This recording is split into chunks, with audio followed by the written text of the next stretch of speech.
Napaka-challenging, no? Kasi mag-isa ka lang, tapos I can imagine doon sa bahay, wala kang kasama, ikaw lang, o merong mga taong nanonood sa'yo. Wala. Oo. Kasi, halimbawa, may kapatid ka, may kamag-anak ka, ano nangyayari dyan?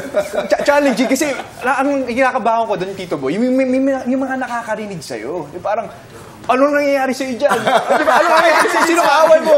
Sino kaaway mo? Well, what's going to happen today is we're going to do fast talk. At doon, manggagaling ang ating pag-uusap. At uunahin natin si Vince. Kung may nakakaalam sa mga kasagutan ni Vince, kung nagsasabi siya ng totoo o hindi, kayong dalawa yon. You ready? Let's do fast talk, Vince. Okay? And our time begins now. Prince Charming, Prince Charing. Prince Charming. Toned body, pogi face.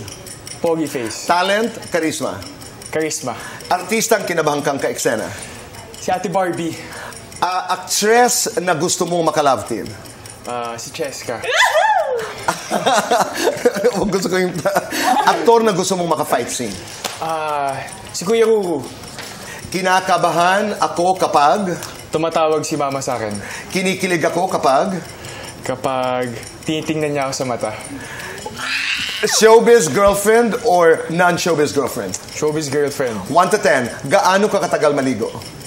9. 1 to 10, gaano ka kasipag mag-aral? 10. Pinaka-close mo sa Sparkada Girls? Si Cheska.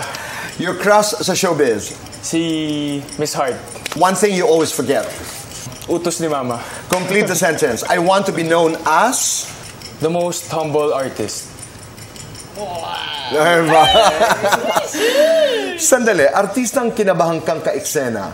Barbie, kailan to? Nung nagdaig po kami nag-shoot po kami ng 4 episodes sa Daig. Bakit ka kinabahan? Kasi po yun po yung pinaka-first time ko na makatrabaho na hindi Sparkada.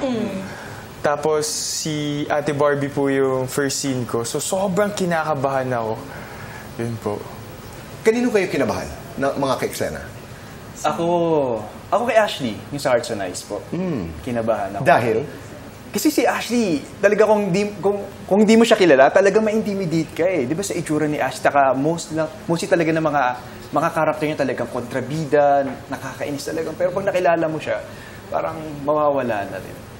Nagbabakil talaga ako ng mga ano. But only for you to discover na madali palang katabaho si Ashley. Caitlyn, ikaw? Si Miss Marian po. I'm scared. Kay Miss Marian po, I'm so scared kasi she's so good. Then ako, I'm just new here. I'm starting back. So I'm worried. So, pero I haven't, we haven't started. Wala pang eksena? Wala pa. Pero I was worried also for Kylene. Kasi I've seen Kylene before. Like, kahit nasa States pa ako, like, you know, musically, yung before TikTok, I would see her all the time. And I was like, oh my gosh, I'm gonna do like acting with her. This is so scary. Kinakabahan ka pag tumatawag si Mami. Bakit? Kasi ibig sabihin lang nun, may nagawa akong mali. Hindi mo naman ito ginawa. Ganun. Kayo ba pag may tumatawag, kanino kayo kinakabahan? Si Mommy. Agree ko yun. Ikaw? Siguro mas kinakabahan ako kapag may naniningil. Joke lang, Tito Boy. Joke lang, Tito Boy. Nakakanginig din. Hindi, nakakakaba talaga yan.